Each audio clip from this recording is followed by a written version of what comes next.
I've done several videos on this book, The Greatest Salesman in the World by Og Mandino, and there are two final things in this book that I want to talk about that really resonated with me.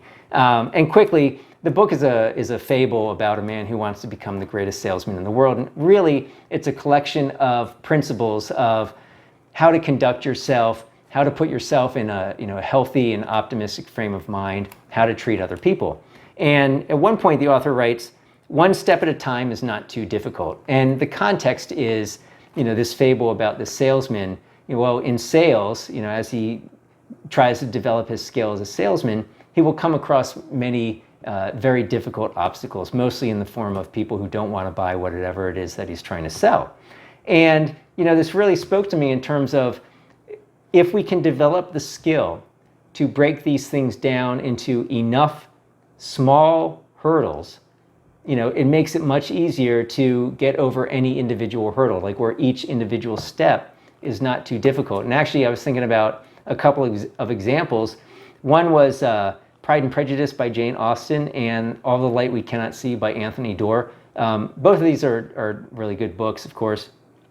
And they both have really short chapters, right? And typically what I do is, like, if I'm starting to get tired, or I want to stop reading or whatever, I'll flip ahead to see how long the chapter is, and maybe I can finish the chapter. And so it's like, oh, okay, great, the chapter's 2 pages long, I can finish that. And you get through the chapter and it's like, well, how long is the next one? It's like, oh, the next chapter's 1.5 pages, I can read that, right? And then before you know it, you've read another 30 minutes because each individual chapter is so easy to get through that you just keep reading, right? And another example I was thinking of is like junk food, right? I mean, like, each individual potato chip is not too much, right? Each M&M is just, each piece of candy is not too much. And then, before you know it, you finish the bag.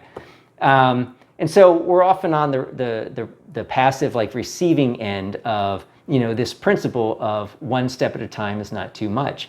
But if you can develop the skill to, see your obstacles for what they are, and to develop a way to think about them such that you can break them down into small enough pieces where each individual hurdle is really not too difficult to get over, then hopefully, in the end, you might be successful, or at least more successful addressing whatever problem than you otherwise would be. That was one thing. And then, there's another section where he talks about wanting to accentuate his uniqueness, right? And it's specifically his uniqueness relative to other salesmen, particularly if you're trying to sell things that are pretty similar, right? And this really spoke to me, this idea of, well, one thing that's like truly unique to each of us is the combination of our personality and our perspective, right?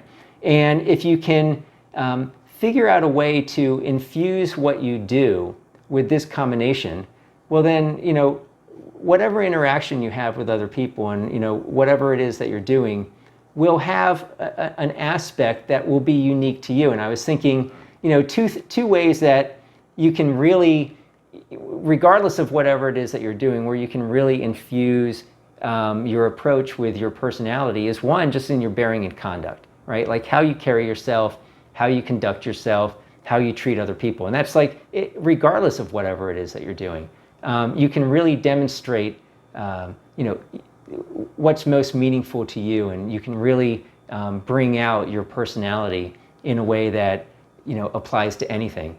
And then another thing which speaks to some of the principles in this book, is, the idea of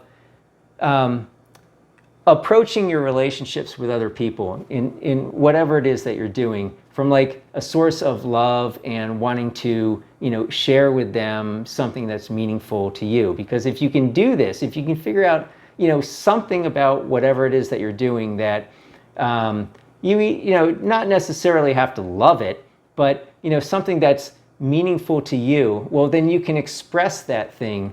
And because it's meaningful to you, it will be a way to infuse whatever it is with your unique combination of personality and perspective.